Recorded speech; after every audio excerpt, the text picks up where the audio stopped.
Ya podemos empezar. Ok, muy bien. Muy buenas tardes con todos. Vamos a iniciar con este webinar. Voy a presentar al ponente, quien estará al cargo del tema uso del medio cromogénico en el cultivo.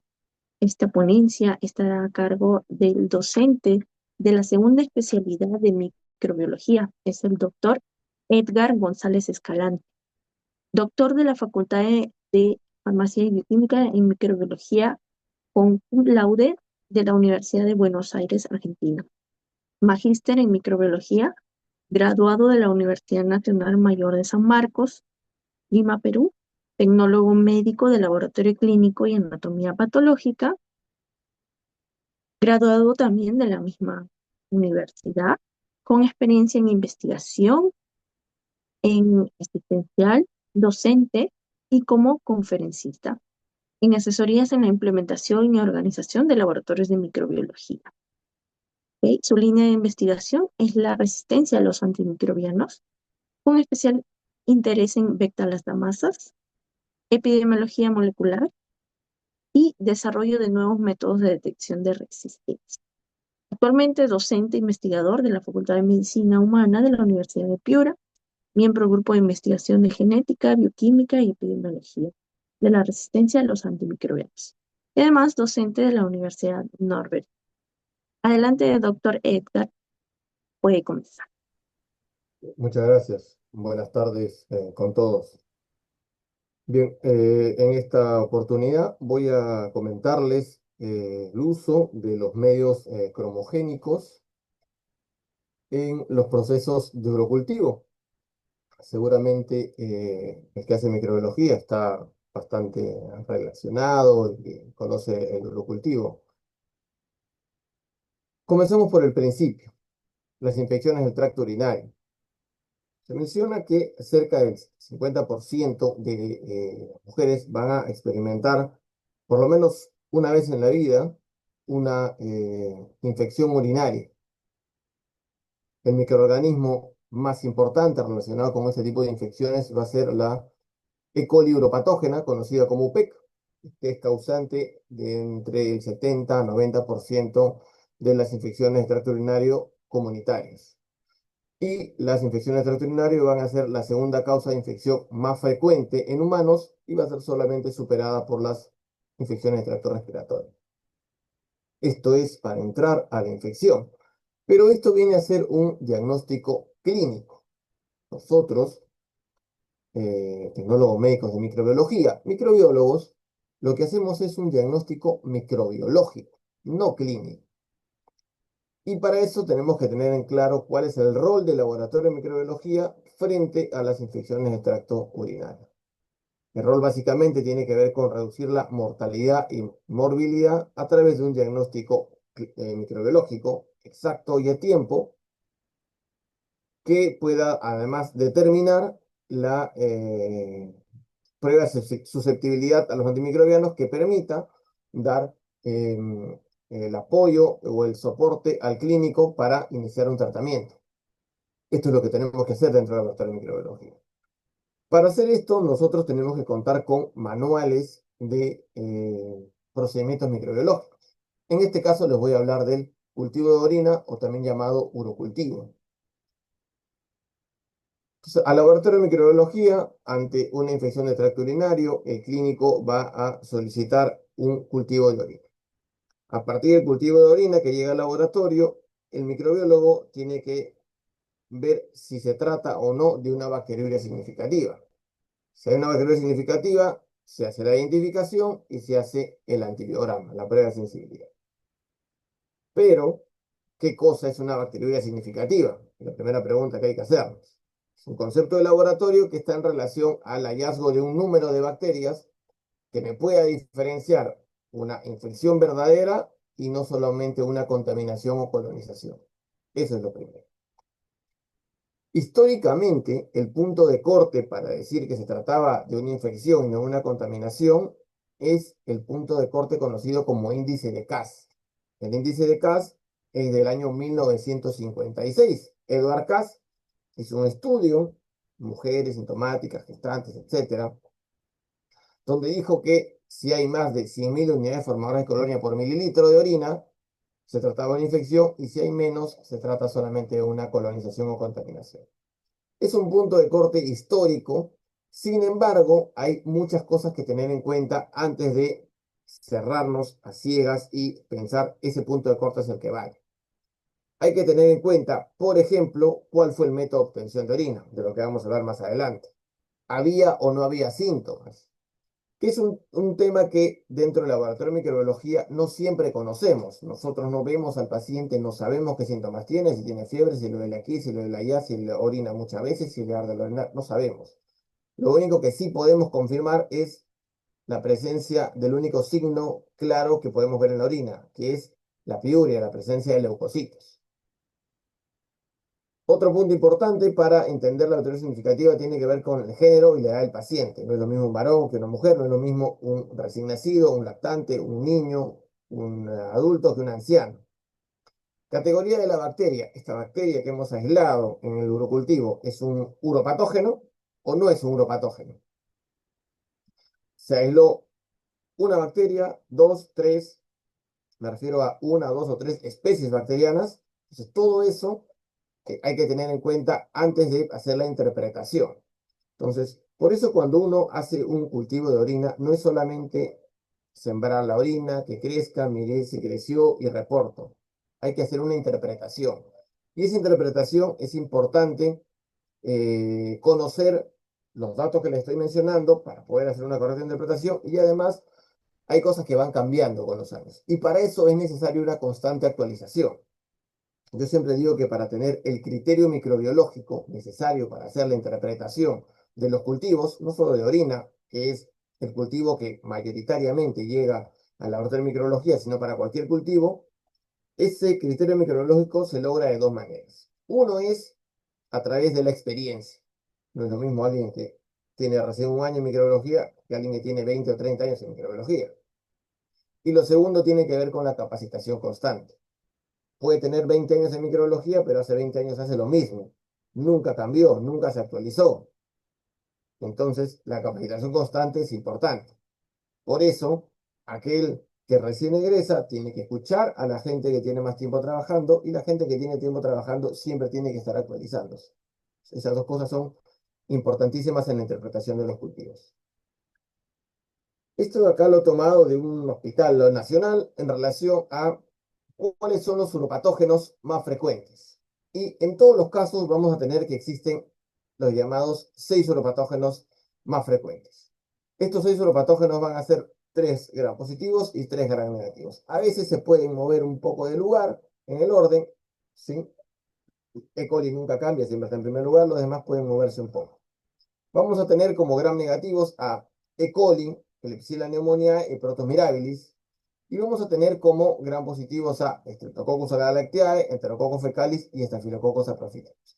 Estos 6 nada más en esta tabla que les presento ocupan el 91% de todos los cultivos positivos. Ya lo que hay que tener en cuenta, la gente que me conoció cuando trabajaba en la parte asistencial, y preguntaba, alguien llegaba a preguntarme por un cultivo, yo siempre contestaba lo mismo y la gente se reía. Preguntaban, ¿cómo está el cultivo de tal? Está negativo, contestaba yo siempre. La gente se reía, pensaba, no, no, este no quiere trabajar. No, no es que no quiero trabajar. Es que la estadística me dice que los cultivos mayoritariamente son negativos.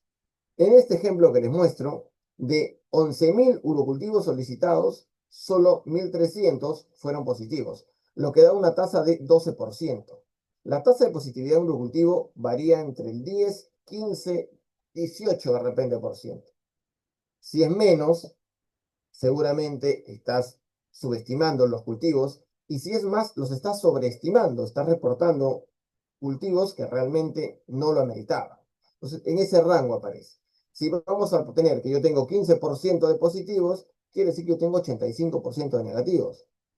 Quiere decir que la mayoría son negativos. Y cuando alguien me preguntaba a mí, ¿cómo está el cultivo? Mi respuesta, negativo, es la verdad. La mayoría está negativo. Luego hay que revisarlo, pero se lo menciono lo que comentaba precisamente por esta característica de los urocultivos.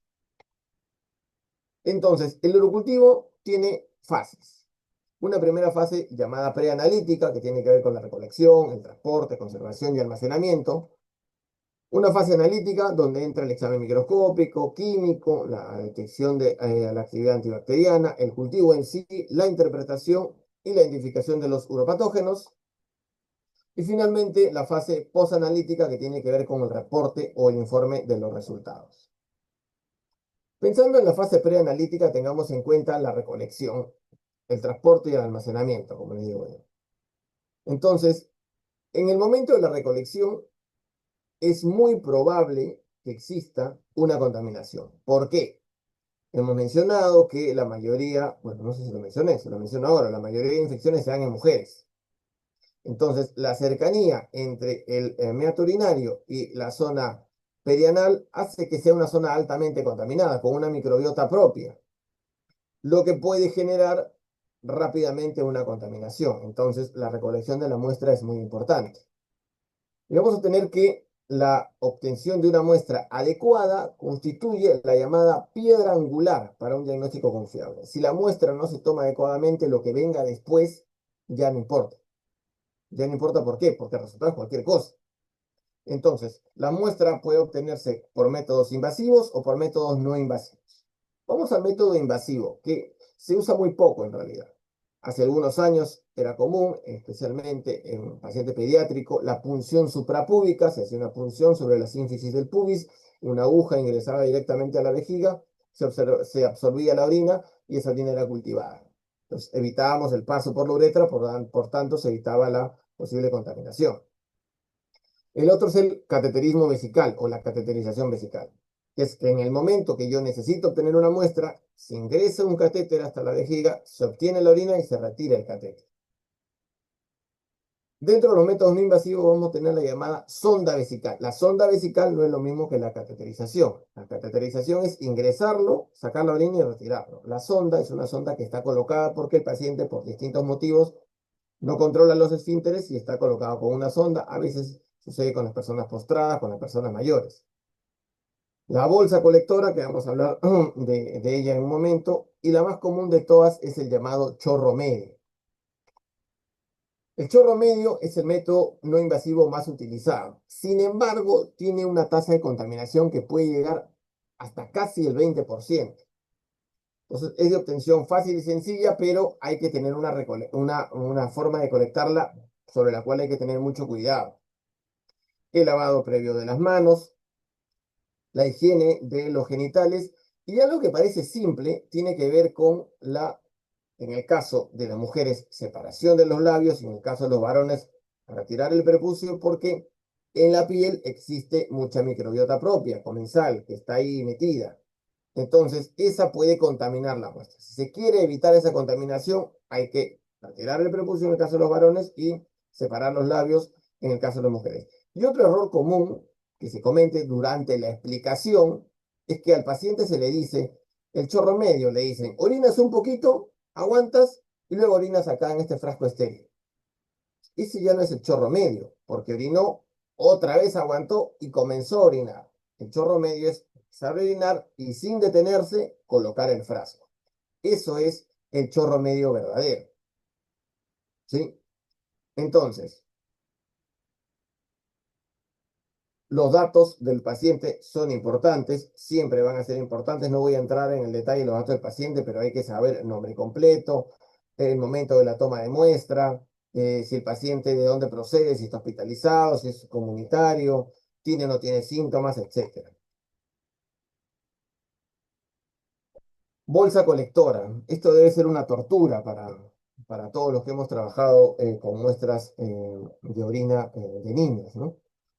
Se suele usar la bolsa colectora en niños que no controlan los esfínteres, en neonatos, por ejemplo, pero la tasa de contaminación varía, puede ir de un 30% a un 70%.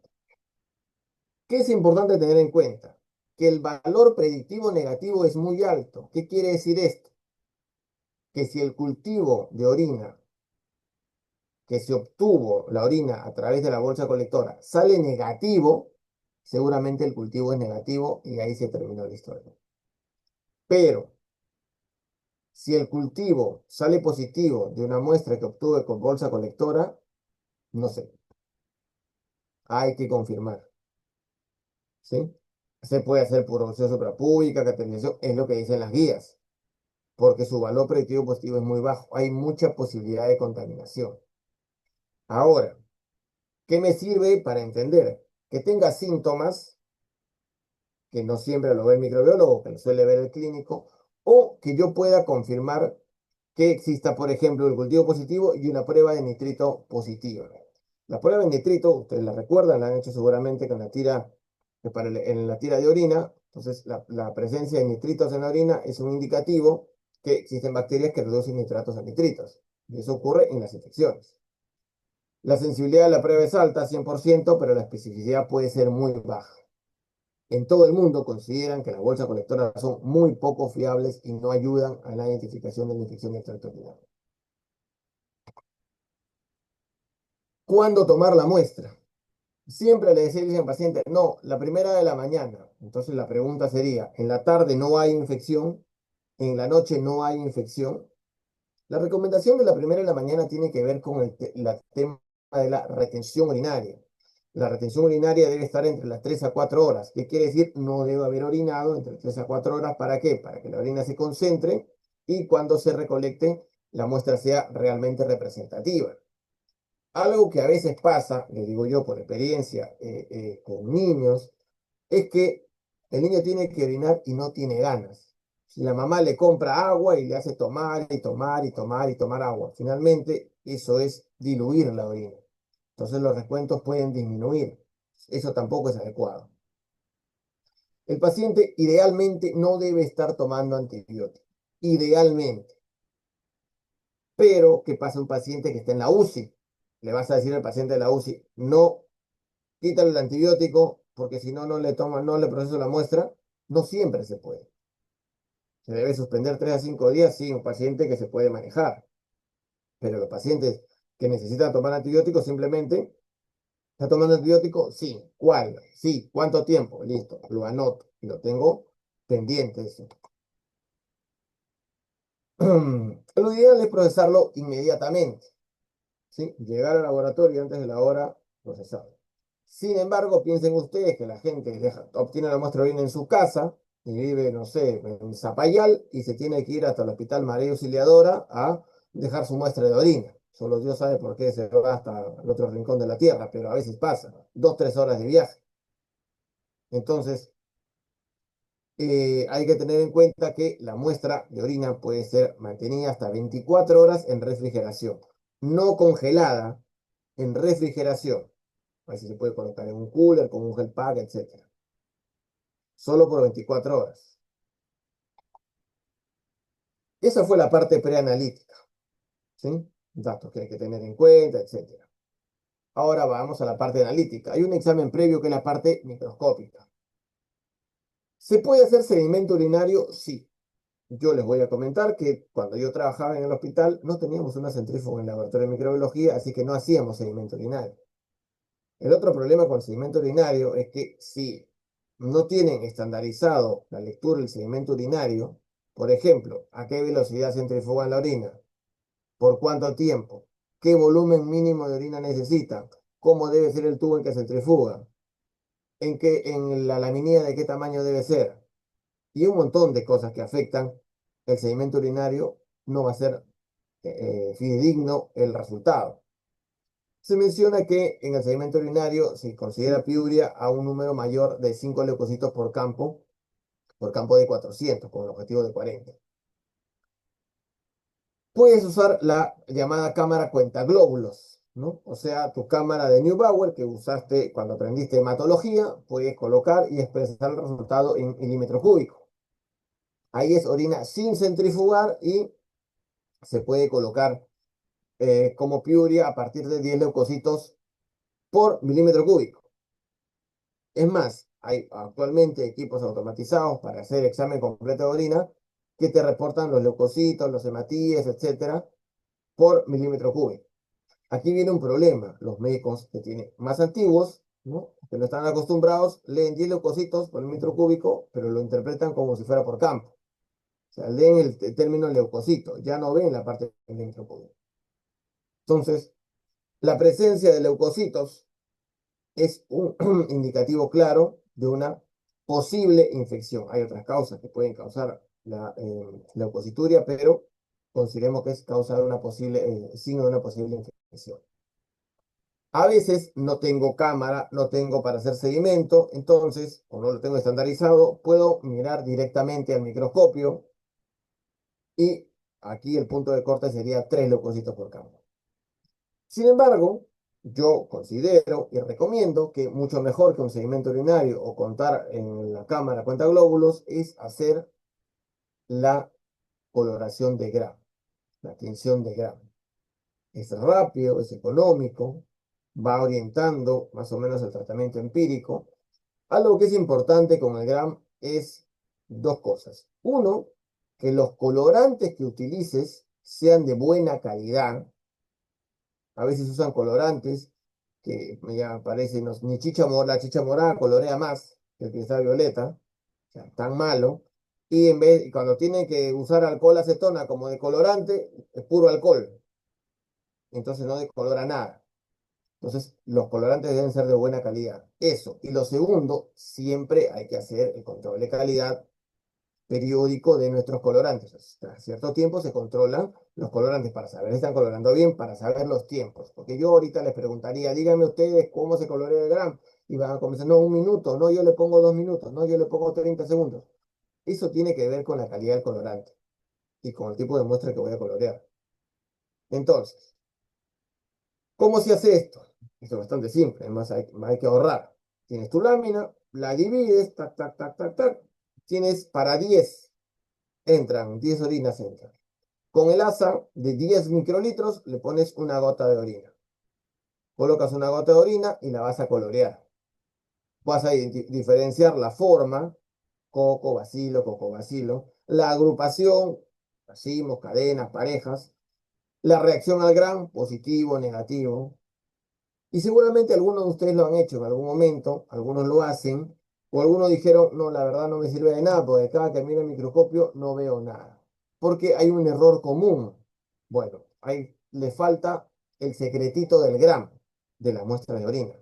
Y es que una vez que tú colocas la muestra de orina en la lámina, una vez que se seca, tú le debes agregar algo para fijar. ¿Qué le vas a agregar? Metanol. ¿De dónde sacas el metanol? Del laboratorio de hematología, que te regalen un poquitito de metanol, le echas un poco de metanol y lo dejas secar al aire. No le vas a echar metanol y lo vayas a flamear. No. Le echas el metanol y lo dejas secar. Eso va a hacer que se fije. Y cuando tú colorees el Gram, vas a poder ver claramente todo.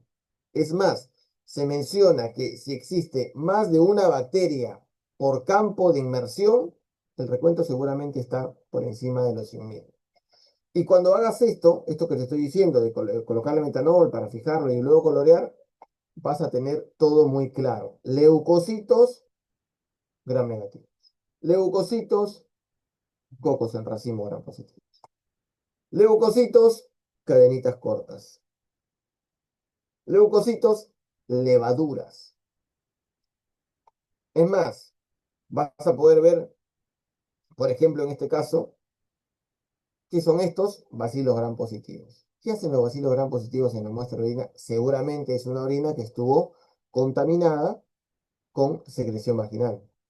Entonces, cuando vieron el examen completo de orina y reportaron gérmenes abundantes, 3 cruces, lo que estaban viendo era eso. No era que había realmente uropatógenos. Entonces, es importante el gram, muy importante el gram. Espero que todos lo hagan, si no lo hacen, lo empiecen a hacer. Tradicionalmente, cuando se ha hecho el urocultivo, llega la muestra de orina y hemos sembrado en los medios habituales, agar sangre y agar maconque. ¿Por qué usamos agar sangre y maconque? Porque en maconque se seleccionan los gram negativos, tenemos 3 los uropatógenos, que son E. coli, Klebsiella pneumoniae y Protomirabilis, y en el agar sangre pueden crecer tranquilamente los gram positivos que son uropatógenos, como van a ser Staphylococcus prophyticus, Agalactiae y Enterococcus fecalis. Se incubaba, se hacía el recuento de colonias, tradicionalmente era así. Los medios de cultivo tradicionales van a ser el agar maconque, ¿no? Donde puedo diferenciar, selecciona gram negativos y además me diferencia entre los lactosa positivos y los lactosa negativos.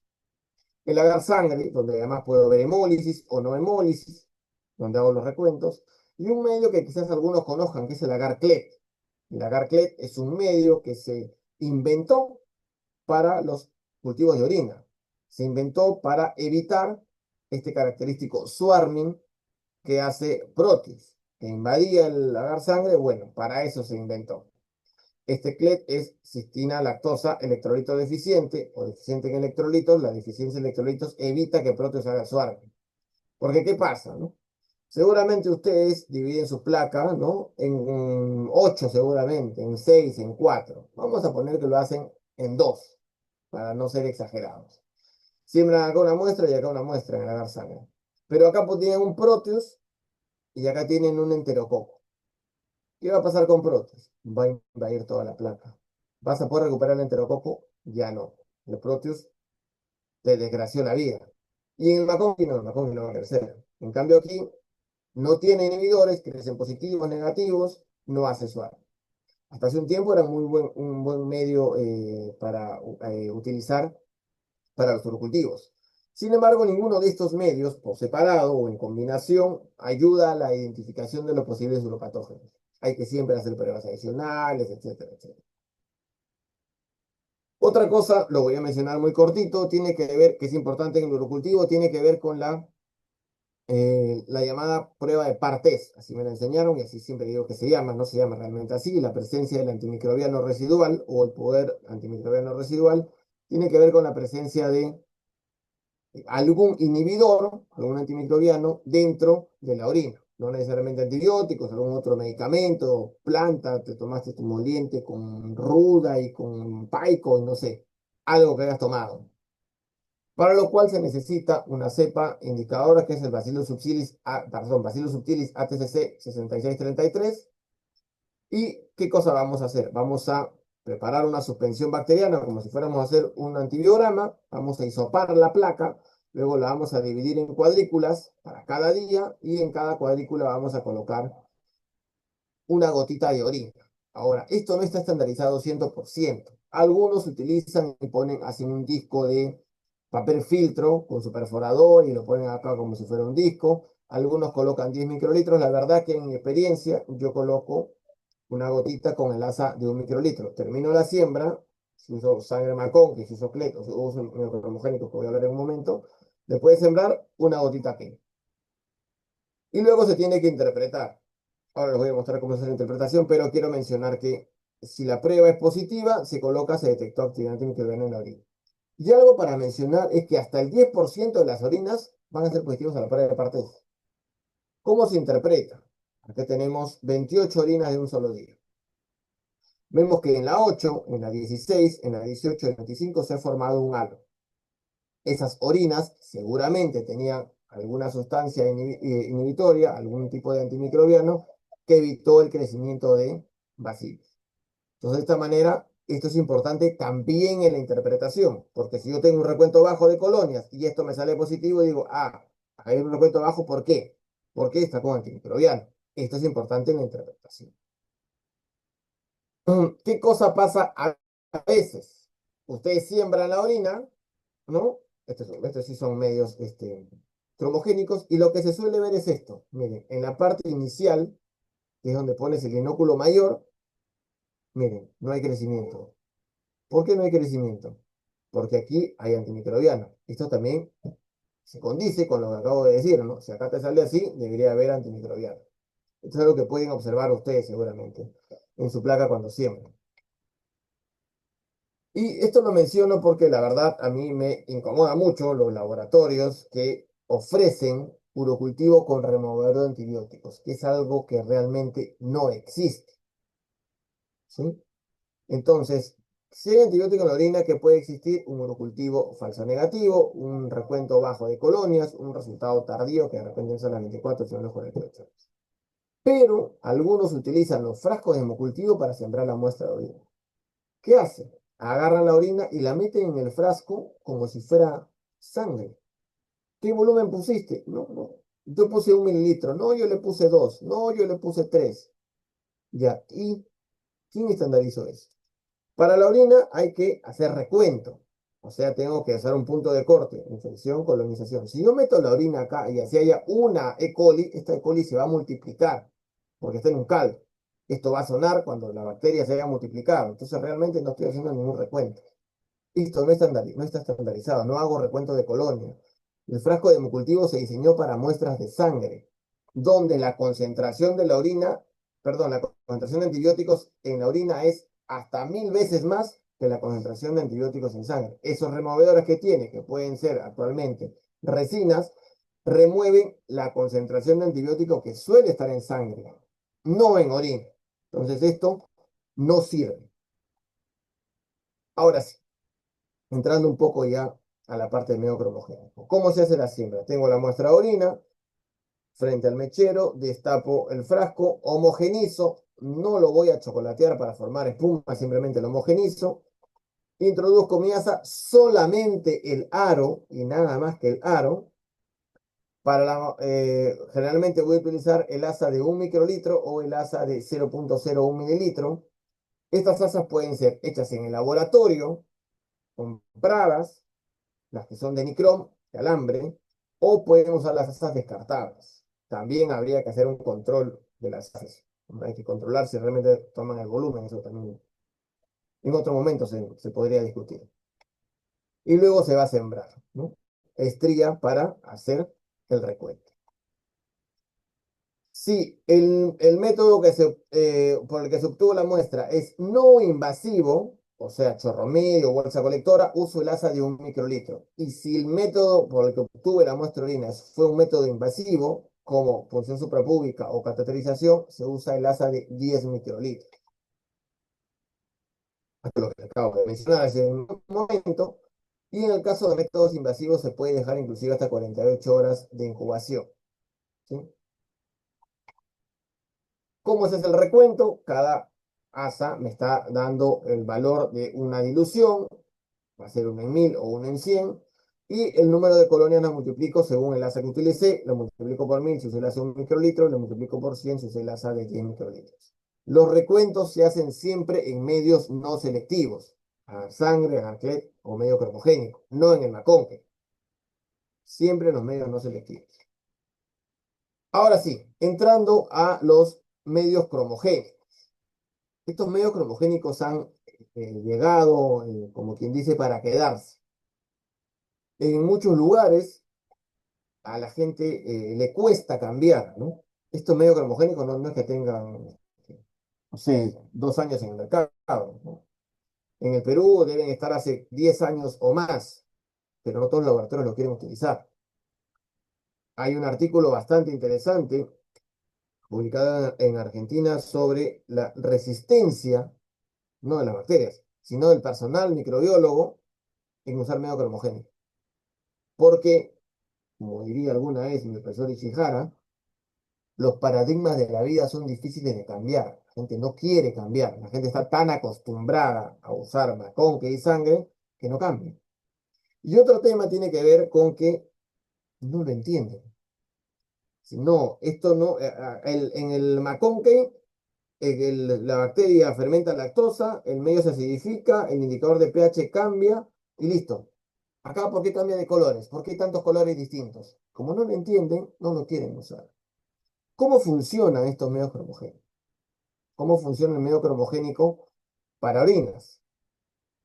Entonces, tenemos el cromógeno o sustrato cromogénico que es incoloro. Este va a entrar en el microorganismo. ¿Sí? El sustrato cromogénico es dividido por una enzima bacteriana específica. Vamos a suponer por una beta-galactosidasa, por una beta-glucosidasa. La enzima actúa y lo va a dividir.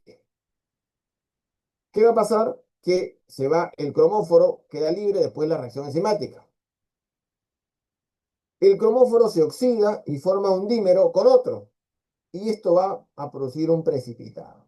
Y esto es lo que finalmente da color. Por eso vemos de color las colonias. Y el color, además, si ustedes se han fijado y han visto los medios cromogénicos, no se, no no invade el resto del medio, se queda en la colonia. En los medios cromogénicos en general son eh, color Müller-Hinton, ya, para que más fácil sea de entender. Salvo alguna marca en especial que es blanco el medio, los demás son de ese color. Entonces, no se esparce, no se chorrea, no sé cómo decirlo, alrededor, sino se queda ahí en la colonia, porque el cromógeno ingresó a la bacteria y ahí se dio el cambio, porque la enzima está ahí. Entonces, esto es lo que me da color. Vamos a tener que, por ejemplo, en el medio cromogar orientación, que es el medio original primogénico, el primero que se creó, porque fueron los primeros medios cromogénicos, después hay otras marcas, es un medio no selectivo, no tiene inhibidores para aislamiento, identificación y recuento de patógenos dentro de las primeras 18 a 24 horas. Permite la identificación de dos enzimas bacterianas, ¿sí?, que degradan dos sustratos. Entonces, puedo detectar beta-galactosidasa y puedo detectar beta-glucosidasa. Cada uno me da colores distintos. Además, este medio también puede detectar la enzima, la triptofano desaminasa, para el llamado grupo de la antiguamente tribu Proteae, actualmente familia Morganelaceae, que incluye a Proteus, Morganella y Providencia. Y además, la llamada triptofanasa, que me permite detectar indol. Eso lo puedo hacer en este medio. Entonces, ¿qué pasa?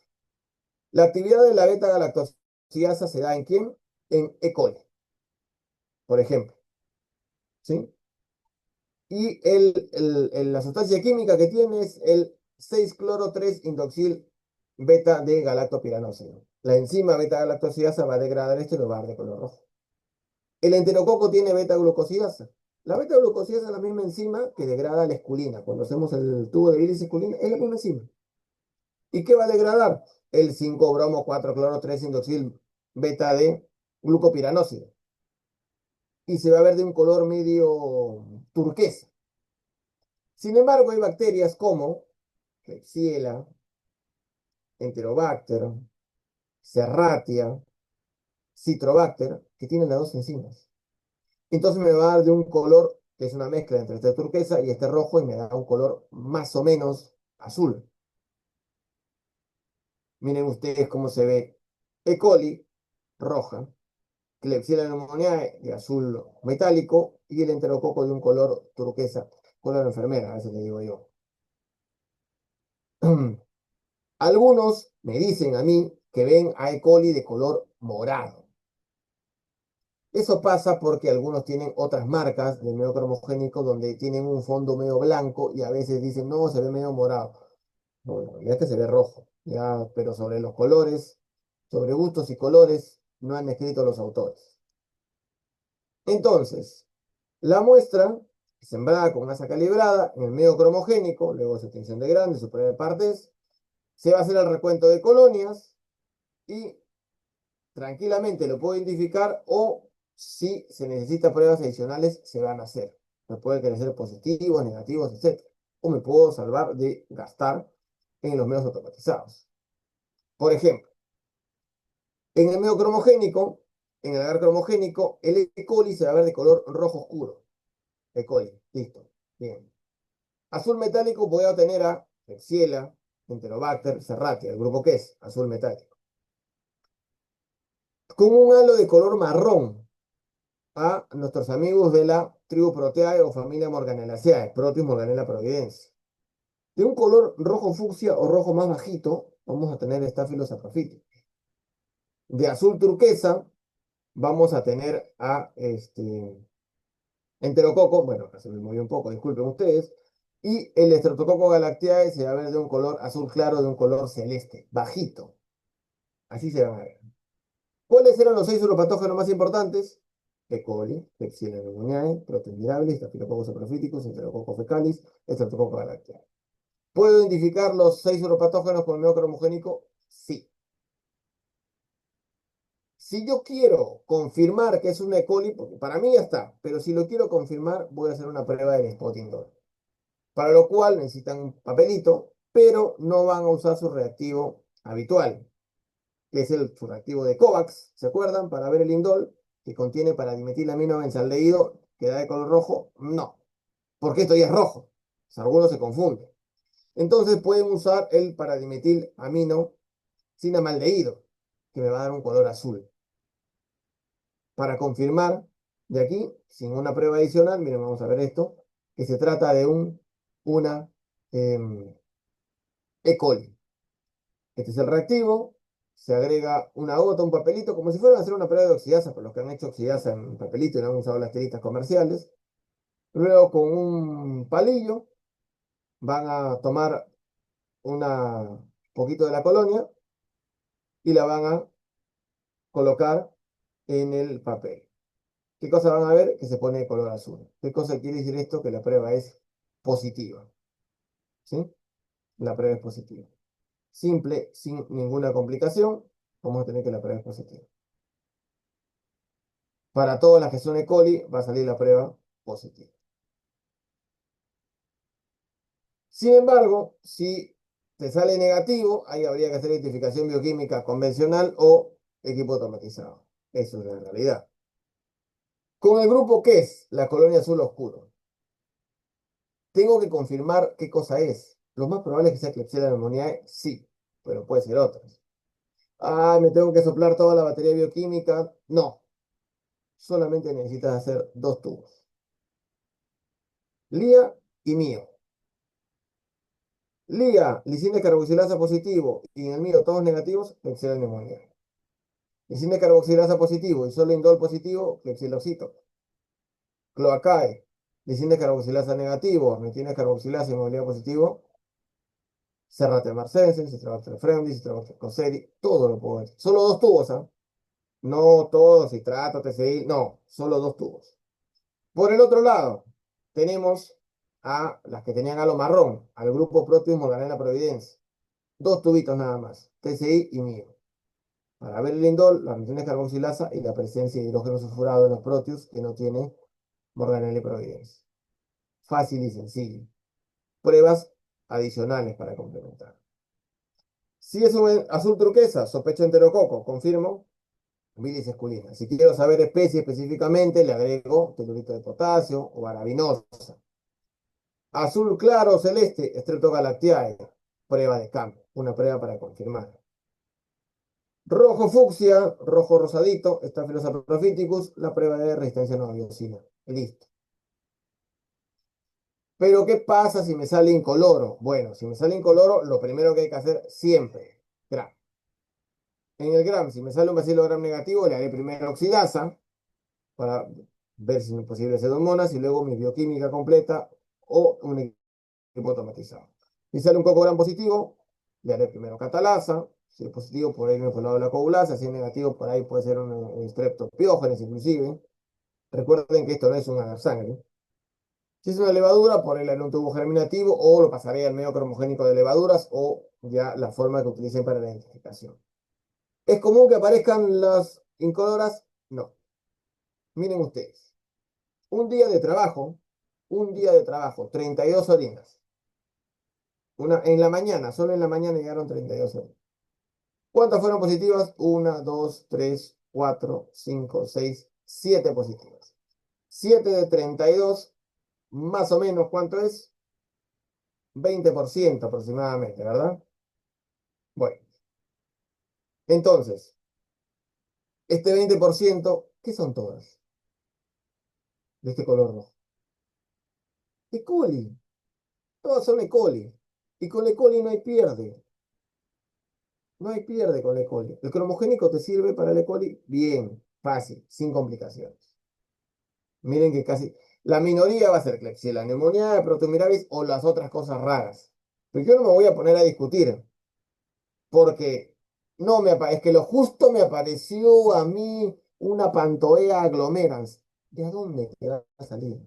No justo me apareció a mí una tatumela. Mi causa infección urinaria. No, que tengo una Cluiveras corbata. ¿De dónde te va a salir?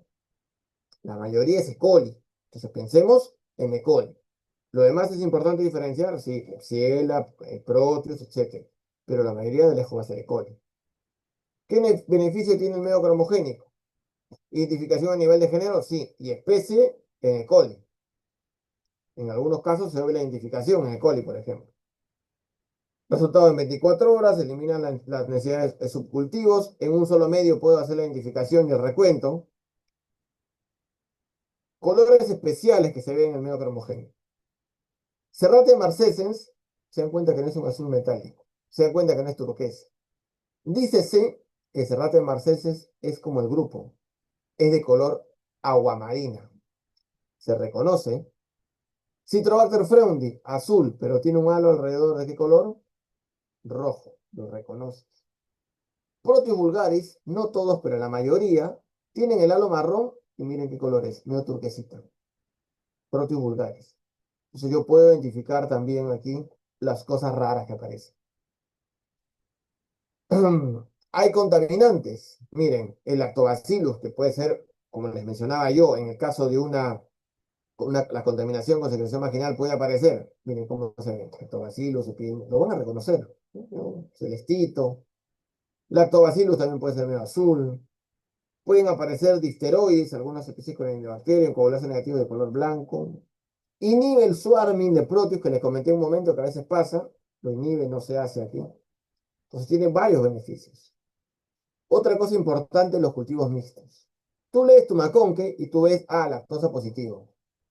Pero si tú no tienes experiencia, tú no te vas a dar cuenta que esta colonia es regular y esta colonia es de borde irregular. Son dos bacterias diferentes, pero para ti es lo mismo.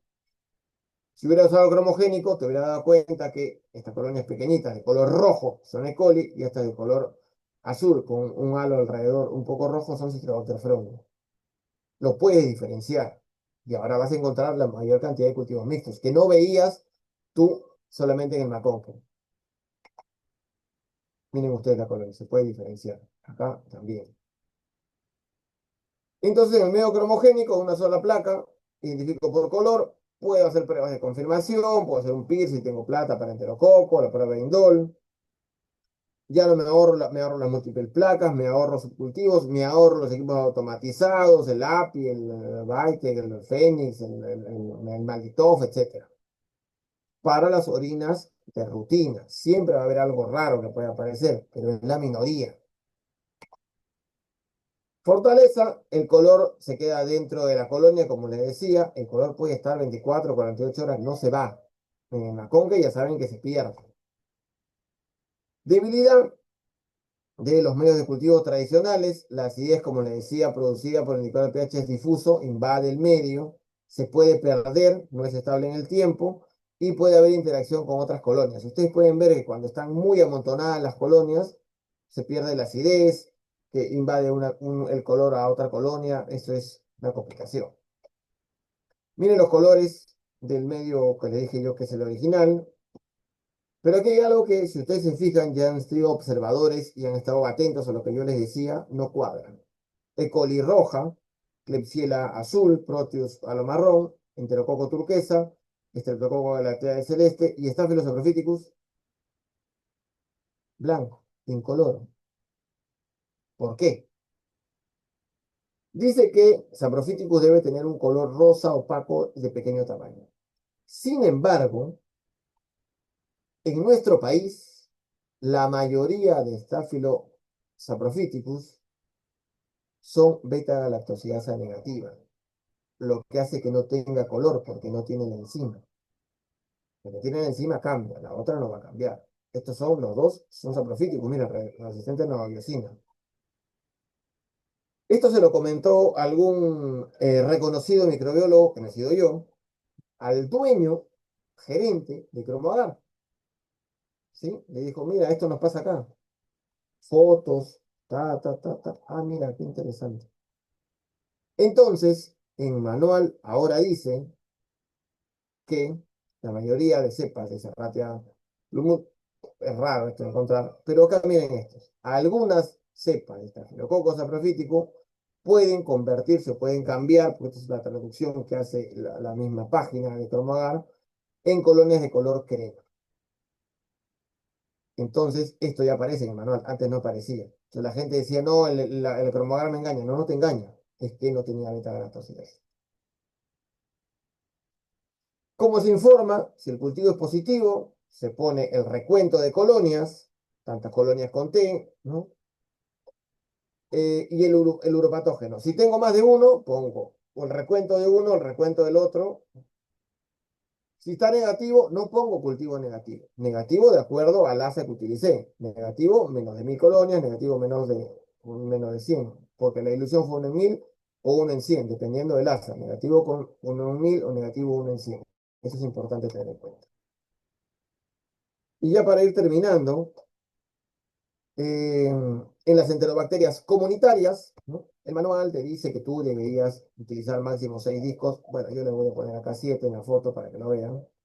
Una cefalosporina de primera generación, un aminoglucósido, una quinolona, la sulfa, que últimamente no sirve para nada, el cotrimoxazol, amoxiclobulánico ceftriaxona para la detección de Algunos no le colocan la cefalosporina tercera porque suponen que no va a haber resistencia. Eso depende de la epidemiología que exista en cada institución. Si yo sé que dentro de mis elementos comunitarios, los que vienen, tengo un 40% de BLE en los elementos comunitarios, puedo poner. Si tengo 1 o 2% de BLE, la mayoría son bacterias sensibles a los antibióticos, no lo pondría. Pueden usar nitrofurantoína también, o pueden usar fosfomicina también, habría que colocarlo, ¿no? Ahí uno puede ir moviendo de acuerdo a cuáles son los antibióticos que se suelen usar que los médicos usan en la situación de salud donde ustedes trabajan, ¿no? Eso es cuestión de conversar ya. Bueno, muchas gracias. Espero que haya sido todo muy claro y que les haya interesado este tema de los urocultivos, que seguramente la mayoría de microbiólogos conoce, y el uso de los medios cromogénicos, que actualmente debe ser la solución ideal para todos los cultivos de hoy. Muchas gracias.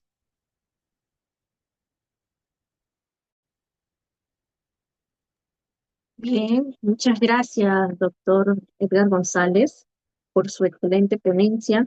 La verdad que se ha comprendido bastante la idea y vamos ahora a hablar de la segunda especialidad. Pero antes de ello, quisiera consultar con la audiencia si es que tienen alguna pregunta para el doctor. Pueden levantar sus manos o pueden alzar la manito y abrir su micro o escribir en el chat. A ver si alguno de los asistentes tiene alguna pregunta para el doctor.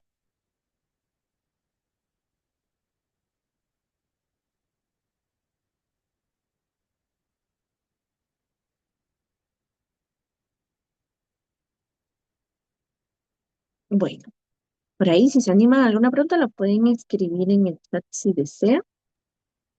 Ya, ¿Alguien levantó la mientras, mano? sí, Melissa alguien levantó la levantó mano. la mano. Ahí Sí, está, Melissa. Vamos con su pregunta. sí. Buenas noches, doctor Edgar, en verdad, muy bonita la ponencia. Doctor Edgar, si bien es cierto, el Cromagar tiene un costo, pues, no es nada barato, ¿no? ¿Cuál es la sugerencia al hacer la siembra de agrocultivos? ¿Utilizarla como placa madre o hacer repiques de cultivo, de placas, con unidades formadoras de colonias, de positividad en agrocultivo? Bueno, pregunta interesante, ¿no? Hay que siempre evaluar el costo-beneficio. Hay que evaluar cuánto gastas realmente, porque la verdad es que la placa la van a dividir en cuatro. No la van a hacer en una placa sola, no la van a dividir en dos, la van a hacer en cuatro mínimamente, me imagino yo. Ya no creo que lo hagan en más. Entonces hay que evaluar cuánto cuesta ese cuarto de placa y que como les mencioné, casi todos son E. coli. Entonces, realmente complementar la identificación en esos casos no es necesario. Entonces, me estoy ahorrando o una tarjeta de identificación si uso un equipo automatizado o la bioquímica, los tubitos de bioquímica si uso tubitos de bioquímica. Ya no uso dos placas, uso una sola placa. Entonces, todo ese ahorro, el ahorro de lavar las placas si son descartables, lavar los tubos, perdón, lavar las placas si son de vidrio o descartar y autoclavar placas si son las placas descartables, ese ahorro tiene que ir al lado del costo del medio cromogénico. Piensa que si vas a preparar más medios, vas a gastar el agar, vas a prender tu gas, vas a usar tus mecheros, etcétera, para preparar medios. Todo eso tienes que poner una especie de estudio costo-beneficio. Yo creo que a la larga el medio cromogénico es bastante útil. Por ahora está muy claro para orinas, pero en unos años va a servir para un montón de tipos de muestras, para hacer estudios de vigilancia, etcétera. O sea, más adelante va a servir muchísimo más. Y siempre usarlo en la muestra, a partir de la muestra directa, de la orina, sembrarlo directamente ahí, no usarlo como, como subcultivo, como mencionaba. Es más, en algunos lugares, en algunos hospitales, yo conozco gente que los hemocultivos, cuando les sale positivo el frasco, lo pasan al medio cromogénico para tener una primera idea de qué puede estar creciendo, ¿no? Si tienen gram negativos, por ejemplo, ¿no? Así que sí, usarlo directamente y evalúan el costo-beneficio y se van a dar cuenta que vale la pena usar la plata. Muy bien, tenemos otra pregunta de parte de Víctor Ruiz. Buenas noches. ¿Reduce el tiempo de identificación presuntiva en comparación con medios convencionales? Claro, de todas maneras, vuelvo a repetir el caso de E. coli, ¿no? En el caso de E. coli, no hay necesidad de hacer una identificación mayor. La colonia es roja, seguramente es E. coli. Ya en 24 horas, la primera lectura, ya está la identificación. No tengo que esperar un día más para hacer mi bioquímica o ponerlo en el equipo automatizado. Eso reduce un montón. Y en el caso de las que puedan aparecer como Klebsiella pneumoniae o Proteus, bueno, se reduce de cierta manera porque, bueno, voy a gastar menos material. O en el caso de enterococo, yo quiero confirmar que es enterococo, puedo hacer una prueba de PIR, que es una prueba inmediata, ¿sí? Entonces, en ese sentido sí reduce, especialmente para E. coli, que vuelvo a repetir, 70-80% de las eh, orinas comunitarias positivas van a ser E. coli. Entonces, en ese sentido, en esa especie específica, reduce muchísimo, o sea, prácticamente 24 horas, ¿no? O sea, ya no necesito hacer identificación. Ok, doctor, gracias. ¿Tenemos alguna otra pregunta por ahí? ¿Algunos enigma?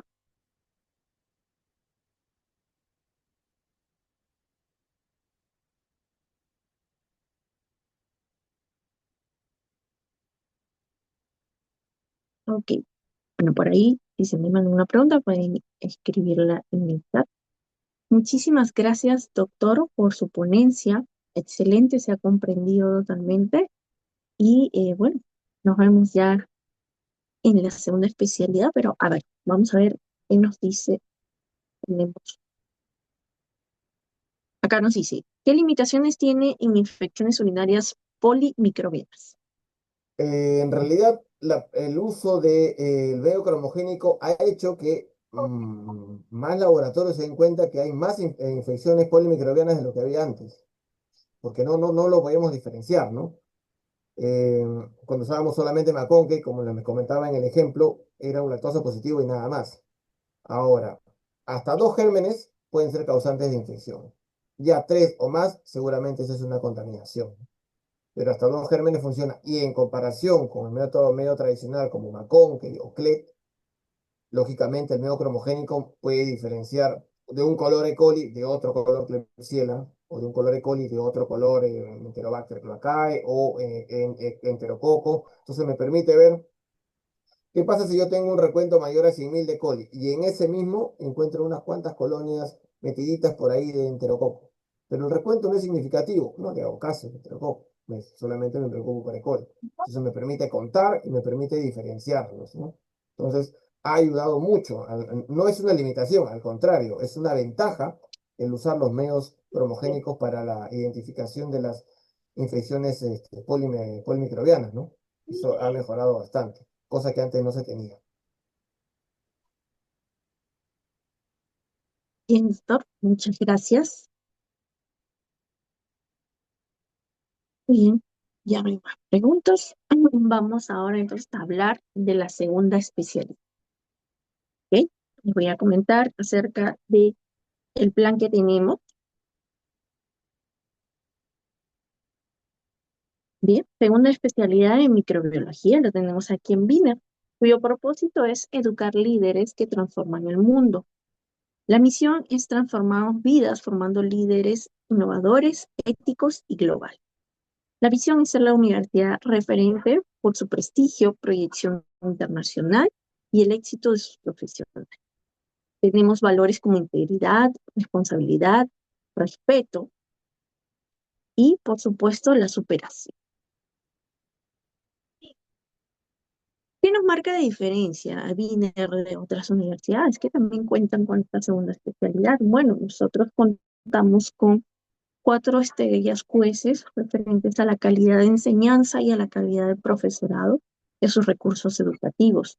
Tenemos también la certificación de calidad ISO 9001 en nuestras maestrías también.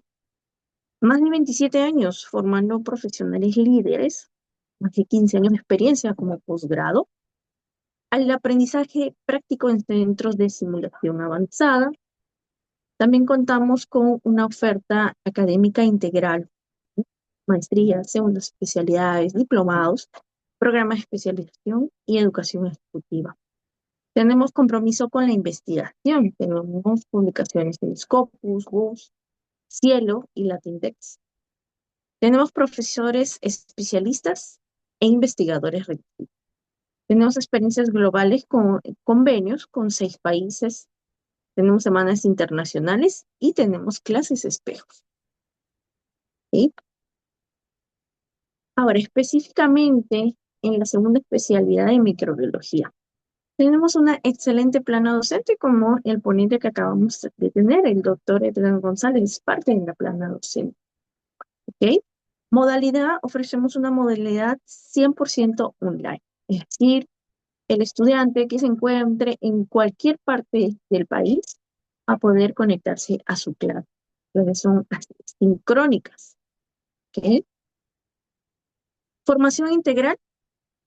Se especializa en un programa con el equilibrio ideal de horas de teoría y práctica, asegurando un aprendizaje integral, gracias a diversas estrategias didácticas. También tenemos la parte de la internacionalidad. Tenemos convenio con la Universidad de Desarrollo de Chile, con sesiones teóricas impartidas por un docente internacional. Y un enfoque curricular. Malla curricular con enfoque en el desarrollo en las competencias para el diagnóstico de enfermedades infecciosas y asesoría e investigación. El objetivo del programa es formar especialistas en microbiología clínica y salud pública, con competencias en diagnóstico, control y prevención de las enfermedades infecciosas.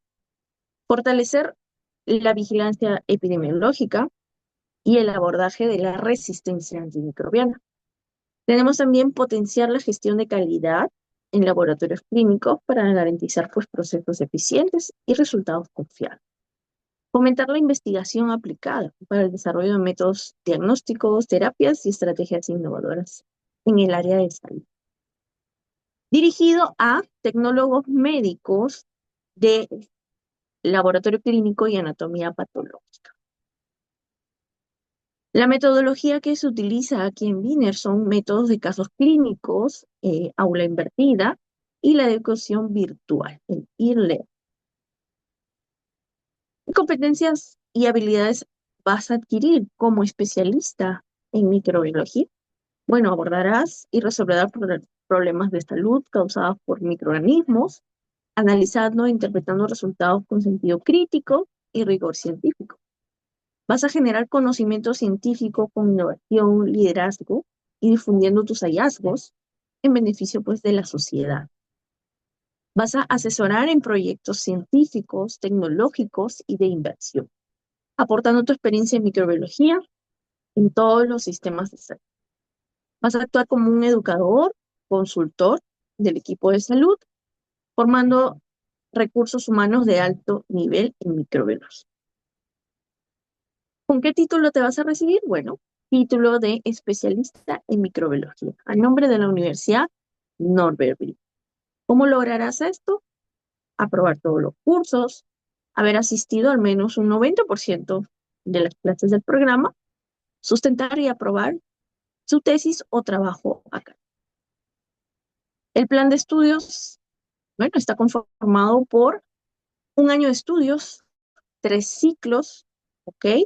Como pueden apreciar, en cada ciclo va a haber ahí un curso dirigido para la elaboración de su tesis, ¿ok?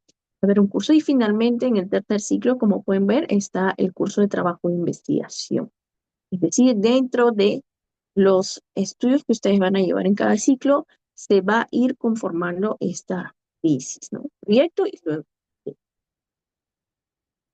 El docente a cargo del docente, el doctor Edgar González, ha dictado cursos como parasitología clínica, está dictando el curso de bacteriología clínica, resistencia antimicrobiana. Nuestra plana docente es de primer nivel. Por ejemplo, tenemos al doctor Juan Carlos Benítez Azabache, conocido en el área de microbiología, ¿ok? Que también es el director del programa académico de tecnología médica en laboratorio clínico y anatomía patológica. Tenemos también al magíster Juan Carlos Gómez de la Torre. Tenemos también al doctor Edgar González. También al doctor Miguel Hernán Sandoval Vegas, quien está a cargo de los cursos justamente dirigidos a la elaboración de la TIC. Tenemos también la parte internacional, como se los mencioné. Aquí van a tener clases de espejos a cargo de la licenciada Sara Morales Rojas, quien viene representando a la Universidad de Desarrollo en Chile. Y bueno, le voy a dar el pase ahora a la asesora ejecutiva de ventas para que les puedan hablar un poco más del programa, los costos, la duración. Estará a cargo de la señorita Gracias, Dori. Stephanie. Gracias, Eso, Stephanie, por la adelante. información brindada. Muy buenas noches con todos. Mi nombre es Doris Osorio, asesora educativa de la Universidad Norbert Wiener. Muy bien. Con respecto a la segunda especialidad en microbiología, estamos iniciando clases el 28 de marzo 2026, inicio de clase. Lo bueno de la especialidad que es 100% virtual. La modalidad es a distancia, clases en vivo. Bien, la duración son 12 meses, consta de 3 ciclos académicos. Lo bueno de la especialidad es que ustedes pueden conectarse desde la comodidad donde se encuentren, ya que la modalidad es 100% virtual. Con respecto a los horarios, tenemos programado los sábados, que son de 3:15 a 9:15 de la noche, y los domingos son de 7 de la mañana a 8:30 de la noche, prácticamente todo el día completo. Muy bien, con respecto a los requisitos. DNI vigente, el título profesional de tecnólogo médico en laboratorio clínico y anatomía patológica, que esté registrado por la SUNEDU. Hago hincapié en ello porque hemos tenido una gran acogida de biólogos, médicos patólogos. Sí pedimos requisito indispensable es el título profesional de tecnólogo médico en laboratorio clínico y anatomía patológica. Es indispensable para poder postular a la especialidad de microbiología. La copia de resolución del CERU o una constancia que acredite la experiencia laboral de 1 año como mínimo en el campo profesional donde labora actualmente. Ficha de admisión debidamente llenada que se le va a brindar nosotros por el área de posgrado. Y por último, el pago por derecho de inscripción, que tiene un costo por única vez de 300 soles, y la fotografía en formato digital.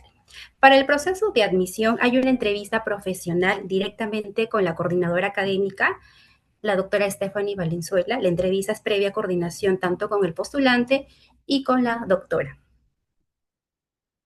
Siguiente, por favor.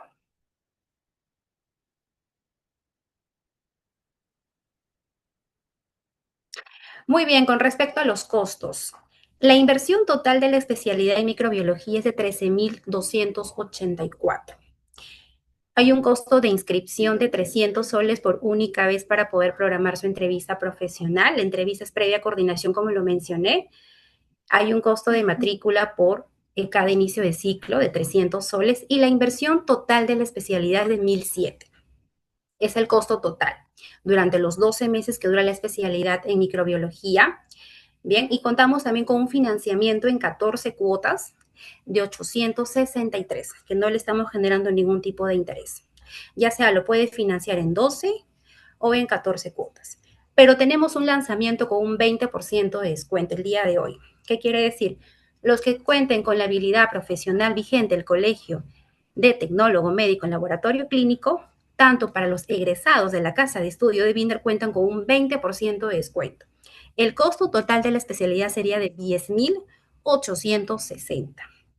El costo de inscripción es 300 soles, costo de matrícula 300 soles y la cuota mensual sería de 805. Es un costo muy, pero muy accesible para que ustedes puedan inscribirse o también lo pueden financiar en 14 cuotas de 690. Es un precio muy, pero muy accesible para que puedan inscribirse a la especialidad de microbiología. Ya estamos en proceso de admisión. Cualquier consulta estoy atenta por WhatsApp o pueden dejar sus datos para poder brindarle mayor información con respecto al proceso de admisión. Cualquier consulta pueden contactarse con mi persona, Doris Osorio, con la señorita Calderón Nadiuska. Tienen el contacto y el correo electrónico para mayor información. Si tienen alguna consulta con respecto al proceso de admisión de microbiología, me pueden hacer las consultas respectivas. Muchas gracias.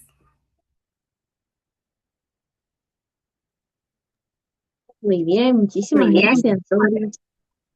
Vamos ahora con las preguntas, con las dudas que tengan. Pueden escribir en el chat o pueden abrir su micro previamente levantando la mano.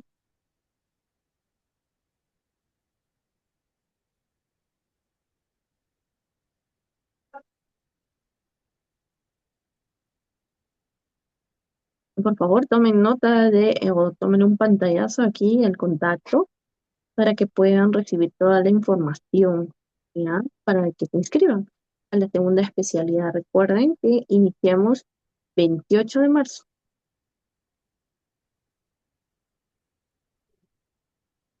Ya.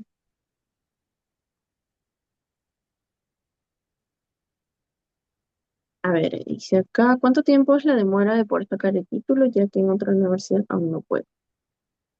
Muy bien, licenciado Víctor.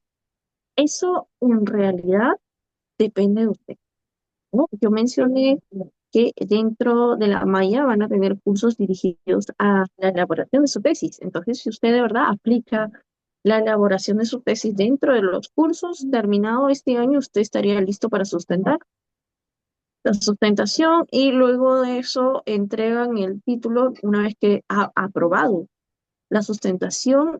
Me parece que son 30 días, 30 o 45 días hábiles después de la aprobación de la sustentación. Ujú. ¿Alguno tiene algo, otra pregunta?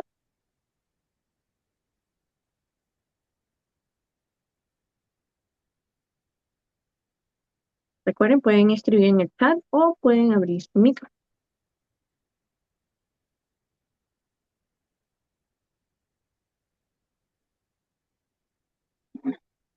Recuerden que es un año que se lleva la segunda especialidad. Iniciamos este 28 de marzo.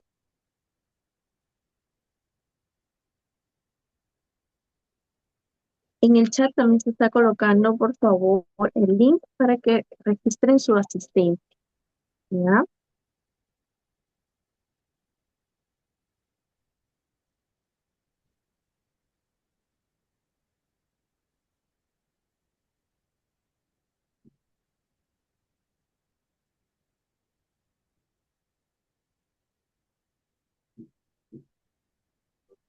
Bien, Doris, veo que está clarísimo todas las pautas brindadas.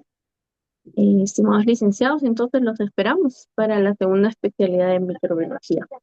Muchas gracias, doctor Edgar González. Muchas gracias, Doris. Gracias. Bueno, nos encontramos en otra oportunidad. Perfecto. Muchísimas gracias por la atención. Muy buenas noches. Muy buenas noches con todos. Hasta luego.